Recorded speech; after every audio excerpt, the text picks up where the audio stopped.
सुल्तानी कुर्सी की में अब बात करेंगे प्रयागराज की, जहां महाकुंभ को लेकर भव्य तस्वीरें सामने आ रही हैं और कैसे सनातन की धमक अब देश ही नहीं बल्कि विदेशों की धरती पर भी सुनाई पड़ रही है। वो तस्वीरें लगातार प्रयागराज से देखने को मिल रही हैं। 24 घंटे से भी कम का वक्त बाकी है जब प्रयागराज में महाकुंभ का आगाज होगा, पहला शाही स्नान होगा और सनातन की भव्य तस्वीरें पूरी दुनिया देखेगी।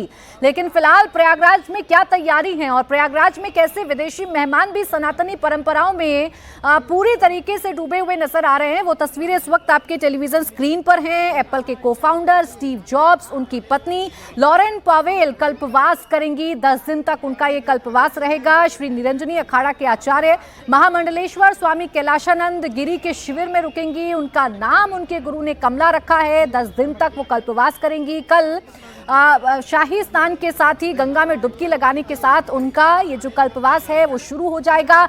आपको जानकारी दे दें कि कल दोनों पति पत्नी वाराणसी में थे, काशी विश्वनाथ के दर्शन किए और एकटक काशी विश्वनाथ को निहारती हुई नजर आ रही थी लॉरेन पावेल, जो फिलहाल अपना नाम उनका अब बदला जा चुका है। कमला नाम से वो कल्पवास करेंगी, उनके गुरु ने उनको नाम दिया है और वो शिविर में रुकेंगी जो उनके गुरु का शिविर है, उसी में कल्पवास करेंगी। कमला उनका नया नाम होगा। वो तस्वीर भी इस वक्त आपके सामने है। कल काशी विश्वनाथ के दर्शन पूजन करने के लिए भी पहुंची थी। तो एक तरफ सनातन परंपराओं का जो गुणगान है या सनातन परंपराओं की जो पहचान है वो विदेशी धरती तक हो रही है, दूसरी तरफ अपने ही देश में महाकुंभ पर सियासत भी हो रही है। अखिलेश यादव जो पहले महाकुंभ में जा रहे नियुक्तों को लेकर सवाल खड़े कर चुके हैं, वो एक बार फिर से अपने बयानों को लेकर चर्चा में हैं। कह रहे हैं कुछ लोग पुण्य के लिए जाते हैं, कुछ लोग दान के लिए जाते हैं और कुछ लोग पाप धोने के लिए कुंभ में जाते हैं। लेकिन ये तस्वीरें भी जरूर उन लोगों को देखनी चाहिए जो महाकुंभ को फिलहाल निशाने पर लेकर इसे सियासत का केंद्र बनाने की कोशिश कर रही हैं। इन तस्वीरों को अगर हम समझें विजय जी तो कैसे समझें या कैसे देश इन तस्वीरों को देखे कि यहाँ सिर्फ साधु संत ही नहीं, देश के बड़े बड़े लोग ही नहीं बल्कि विदेश से आए भी बड़े बड़े लोग सनातन के रंग में रंगे हुए नजर आ रहे हैं। इसको सनातन की ताकत के तौर पर देखना चाहिए। और महाकुंभ जो आयोजन है ना वो सबके लिए है। जो इतना बड़ा आप सैलाब देख रहे हैं कि वहाँ गंगा के किनारे, यमुना के किनारे, संगम के किनारे जो लाखों लाखों लोग आ रहे हैं, उसमें कोई पहचान नहीं। आज हम टेलीविज़न के हिसाब से वो लॉरेन पावेल को दिखा रहे हैं, बाकी कुंभ स्नान जो है ना वो पहचान को ही खत्म करने का स्नान है। वहाँ अमीर गरीब, जाति, छोटा बड़ा, साधुओं के अखाड़े, सब कुछ पहचान अगर मिटानी है, कुंभ का जो पर्पज है जो मैं समझता हूँ वो है ही है। क्योंकि पहचान क्या होती है? पहचान अहंकार है। अहंकार को हम पहचान का नाम देते हैं। हम ब्राह्मण हैं, हम क्षत्रिय हैं, हम ये हैं, हम बड़े हैं, हम छोटे हैं, तो पहचान जो है अहंकार है। और गंगा स्नान या कुंभ स्नान उस पहचान को मिटाता है। जब वहाँ पर आप कैमरा लगाएंगे तो क्या आप पहचान सकते हैं कि कौन बड़ा है, कौन छोटा है, कौन किस जाति का है, कौन नहीं जाति का है? अब बहुत सारे लोग राजनीति करने का अपना एक मौका है। अखिलेश जी को ठीक लगता होगा कि वो इसकी राजनीति करें, हालांकि मेरे को तो हैरानी है क्योंकि वो उत्तर प्रदेश के बड़े नेता हैं, सरकार में भी रहे हैं, मुख्यमंत्री भी रहे हैं, तो उन्हें तो इसमें शामिल होना चाहिए और उनके पास ये एक मौका है। पाप धोना भी क्या होता है? पाप धोना एक ऐसा शब्द है कि जो आपकी जितनी गड़बड़ियाँ आप सोचते हैं गलती हुई है उसको ठीक करें। और वो तो खुद मुख्यमंत्री रहे हैं, उनके कार्यकाल में भी एक कुंभ हुआ था, पिछली बार का जो महाकुंभ था वो उनके कार्यकाल में हुआ था। तो उनको देखना चाहिए कि कैसे हो रहा है और इसमें शामिल हों। ये वोट बैंक की राजनीति का मसला नहीं ना। यदि योगी जी इतना बड़ा आयोजन कर रहे हैं और वहाँ 40 करोड़ 45 करोड़ लोग इकट्ठा हो रहे हैं, तो आप क्या समझ रहे हैं वो 45 करोड़ लोग योगी जी के वोटर हो गए हैं? ठीक है। और यदि अखिलेश जी नहीं जाएंगे तो क्या सारे लोग उनके खिलाफ खड़े हो रहे हैं या उनके वोट दे रहे हैं? इसका मसला ही नहीं है। ये वोट का मसला नहीं है। एक सरकार, एक प्रशासन के तौर पर, वो मुख्यमंत्री के तौर पर इस काम को देख रहे हैं, वो खुद साधु हैं, वो काम कर रहे हैं, वो अलग इशू है। और लॉरेन पावेल भी आपकी सनातन की ताकत को और इसमें एक और बात मैं कर दूं, आप बार बार जब जिक्र करें कि उनका नाम कमला रख दिया गया है, तो वो कोई धर्म परिवर्तन नहीं हो रहा है वहाँ उनका। आप इसको समझें कि धर्म परिवर्तन हो रहा है। वो एक सर्टेन टाइम जब वो अपने कल्पवास कर रही हैं, जो भी गुरुजी के साथ कैलाशानंद गिरी के पास काम कर रही हैं, उसके लिए वो है। उसका ये अभी आप कहीं एक नया बखेड़ा भी शुरू हो सकता है कि अब वहाँ महाकुंभ में धर्म परिवर्तन का बड़ा आयोजन किया जा रहा है। इसको भी ध्यान रखने की ज़रूरत है। कुंभ को आप सनातन आध्यात्म के हिसाब से लीजिए, यदि और आनंद के हिसाब से लीजिए। यदि आपको उसमें आनंद नहीं है ना तो मत जाइए कम से कम। और जब जिस परिवार की हम बात कर रहे हैं, सनातन से उनका पुराना नाता रहा है। स्टीव जॉब्स की बात करें तो बचपन से ही अध्यात्म में उनकी रुचि रही। बाबा नीम करौली में स्टीव की अगाध आस्था थी। हाँ बिल्कुल, कई बार उनकी तस्वीरें हमने देखी, आज वो नहीं है, लेकिन उनकी पत्नी इन परंपराओं को निभाती हुई नजर आ रही हैं। प्रयागराज से तस्वीरें सामने आ रही हैं। लेकिन अखिलेश यादव की जिस बयान की हम चर्चा कर रहे हैं, अखिलेश यादव महाकुंभ को लेकर पहले भी कई बयान दे चुके हैं। इसे सियासत से जोड़कर देख रहे हैं। वहां हो रहे खर्चे को लेकर कई बार ब्यौरा मांगा जा चुका है, न्योतों को लेकर कई बार आपत्ति जताई जा चुकी है। अब महाकुंभ की परिभाषा तो ठीक दे रहे हैं अखिलेश यादव, लेकिन उसे कैसे सियासत से जोड़ रहे हैं, सुनवाते हैं आपको। मैं हमेशा गया हूं और अगर आप कहो तो तमाम वो पिक्चर्स मैं शेयर कर सकता हूं आपसे, जिसमें समय समय पर मैंने गंगा में स्नान लिया है। कम से कम वो भी शेयर करें जो दूसरों को कह रहे हैं कि गंगा में नहाओ। और कुंभ में जाने की जो परंपरा है वो कई मायनों में कई तरीके से परंपराएं हैं। कुछ लोग गंगा स्नान इसलिए करने जाते हैं पुण्य के लिए, कुछ दान के लिए जाते हैं, और कुछ लोग जो पाप करते हैं अपने पाप धोने जाते हैं। तो हम लोग पुण्य के लिए जाएंगे और दान के लिए जाएंगे। अब देखिए, पाप पर उनका पूरा फोकस था कि जो लोग पाप करते हैं वो पाप धोने के लिए भी कुंभ जाते हैं, लेकिन हम तो पुण्य के लिए जाएंगे, हम तो पुण्य कमाने के लिए जाएंगे, यह अखिलेश यादव कहते हुए नजर आ रहे हैं। लेकिन जब जब महाकुंभ पर उनसे बात की जाती है समीर जी, उनका यही अंदाज होता है। वो हर मसले पर चुटिले अंदाज में बोलते तो हैं, लेकिन जब सनातनी परंपराओं, कार्यक्रम, त्योहार और महाकुंभ से जब उनसे चर्चा की जाती है तो उनका अंदाज कुछ ऐसा ही नजर आता है। देखिए, अखिलेश यादव के दो रूप कुंभ के दौरान देखने को मिले। एक 2013 में भी कुंभ हुआ था जब अखिलेश यादव उत्तर प्रदेश के मुख्यमंत्री थे। उस समय किस गंभीरता के साथ अखिलेश यादव उस कुंभ को लेकर बयान देते थे, तब उन्होंने जिस तरीके से चुटिले अंदाज में जो व्यंग्यात्मक बातें जो आज अखिलेश यादव कर रहे हैं, मुख्यमंत्री रहते जब कुंभ का आयोजन हुआ था तब तो इस तरह के सब व्यंग्यात्मक बयान उन्होंने दिए नहीं थे। उस समय उन्होंने पूरे प्रदेश की जनता से और पूरे हिंदुस्तान की जनता से आह्वान किया था कि आज हमारी सरकार ने पूरी व्यवस्था कुंभ के अंदर बहुत शानदार व्यवस्था की है, सरकार ने हर आदमी की सुरक्षा की व्यवस्था की है, आप आइए और यहाँ से पुण्य लेकर जाइए। तब तो अखिलेश यादव ही थे ना कि पूरे हिंदुस्तान के हिंदुओं को कुंभ में आकर नहाने का आह्वान कर रहे थे, पुण्य देने का आह्वान कर रहे थे। अब चूंकि वो मुख्यमंत्री नहीं है और उन्हें लग रहा है कि उनका एक खास तबका जो वोट बैंक है वह कहीं नाराज ना हो, तो इसलिए उन्हें इस तरह के बयान देने पड़ रहे हैं। तो अखिलेश यादव तो अपनी राजनीति से प्रभावित होकर इस बात का बयान दे रहे हैं कि भाई हम तो जाएंगे तो हम वहां पर पुण्य लेने जाएंगे, कोई पाप धोने आता है, कोई दान देने आता है। तो मुझे लग रहा है कि अखिलेश यादव को बचना चाहिए। उत्तर प्रदेश के वो मुख्यमंत्री रह चुके हैं, वो खुद हिंदू धर्म से आते हैं, यादव कम्युनिटी के हैं, इतना बड़ा आयोजन हो रहा है, उनको भी अपना योगदान देना चाहिए था। ठीक है, सरकार ने बहुत बेहतर व्यवस्था वहां पर की है, सरकार पूरा दायित्व निभा रही है, लेकिन अखिलेश यादव का जो दायित्व बनता है पूर्व मुख्यमंत्री के रूप में, एक प्रदेश की बड़ी पार्टी के रूप में, एक हिंदू होने के नाते, कि वो कम से कम जो वहां हिंदू आ रहे हैं उनकी भावनाओं का सम्मान करे और चले जाते हैं। आप राम मंदिर नहीं गए, आपने कहा था राम मंदिर जाऊंगा मैं, डिंपल जी ने कहा था कि हम जाएंगे, लेकिन आप राम मंदिर नहीं जा रहे हो।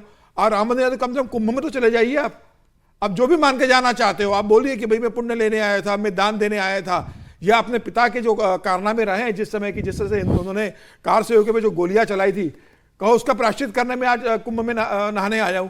तो कोई भी कारण लेके आप जाओ, आप दीजिए और अपने कार्यकर्ताओं की भी बोलिए कि जितनी संभव हो सके उतनी श्रद्धालुओं की वहां जो आप भोजन की व्यवस्था कर सकते हो, दूसरी व्यवस्था कर सकते हो। समाजवादी पार्टी इसमें करे क्या? ये समाजवादी पार्टी के जो लोग क्या हिंदू धर्म के लोग नहीं है क्या?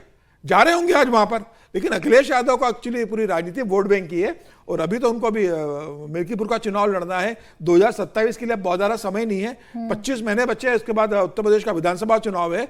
तो उन्हें पता है कि उनका जो वोट बैंक है वो नाराज न हो जाए, और उस वोट बैंक को इकट्ठा रखने के लिए अखिलेश यादव इस तरह के बयान दे रहे हैं और कुंभ जाने से बचेंगे। मुझे लगता है बहुत दुर्भाग्यपूर्ण है कि इतने बड़े आयोजन के, हिंदू धर्म के इतने बड़े आयोजन को, सनातन के इतने बड़े आयोजन को, क्या इसे बाकी पार्टी के लोग नहीं जा रहे? कांग्रेस के कई बड़े दिग्गज नेता जा रहे हैं, सभी धर्म पार्टी के लोग जा रहे हैं, जो हिंदू है वो जाएगा। इसमें आप पार्टी अपना वोट बैंक क्यों देख रहे हो? बिल्कुल, ऐसे कार्यक्रमों को पार्टी से क्यों जोड़ दिया जाता है? राम मंदिर का आपने जिक्र किया, कल तिथि के मुताबिक 1 साल पूरे हुए राम मंदिर के उद्घाटन को, और उस दौरान मुख्यमंत्री योगी आदित्यनाथ वहां पर मौजूद रहे। 1 साल बीत गया, लेकिन अभी तक अखिलेश यादव पहुंचे नहीं है अपने परिवार को लेकर रामलला के दर्शन करने के लिए। और जब जब उनसे इस बारे में सवाल भी किया जाता है तो कुछ ऐसा ही उनका व्यंग के तौर पर उनके जवाब जो हैं वो सामने आते हैं। अभी अयोध्या में रामलला की प्राण प्राण प्रतिष्ठा को 1 साल पूरे हो चुके हैं तिथि के मुताबिक। मुख्यमंत्री योगी आदित्यनाथ तो बार बार जाते भी हैं, कल भी वहां पर थे, वो भी संदेश देने की कोशिश कर रहे थे। महाकुंभ से लेकर अयोध्या तक हिंदू वोटर किसके साथ, हिंदू वोटर अगर बटा तो क्या फिर बीजेपी को नुकसान होगा, ये सारी कैलकुलेशन इस वक्त उत्तर प्रदेश की सियासत में की जा रही है। क्योंकि अयोध्या हारना 2024 के लोकसभा चुनाव में एक सबसे बड़ी हार बीजेपी के लिए रही, और उस हार को कैसे बुनाया विपक्ष ने वो भी हमने लगातार देखा। अवधेश प्रसाद जी को अपने साथ लेकर घूमना, बार बार अयोध्या के बहाने बताना कि हिंदू वोटर बीजेपी से नाराज होकर आए। अब मौका बीजेपी के पास है, क्योंकि मिल्कीपुर का चुनाव होना है, उपचुनाव होना है मिल्कीपुर में। मिल्कीपुर सीट बीजेपी जीतना चाहेगी। अखिलेश यादव ये कह रहे हैं कि मिल्कीपुर में बीजेपी हार रही है, हिंदू वोटर एक बार फिर से बीजेपी से छिटक रहा है। बहरहाल क्या संदेश दिया मुख्यमंत्री योगी आदित्यनाथ ने कल अयोध्या से? एक बार फिर उन्होंने कह दिया कि कमजोर होंगे तो अंजाम धर्मस्थल भुगतेंगे, बहन बेटियां भुगतेंगी। क्या कहा मुख्यमंत्री ने, सुनवाते हैं आपको। सनातन धर्म भी मजबूत होगा, देश भी मजबूत होगा, हम सब भी मजबूत होंगे।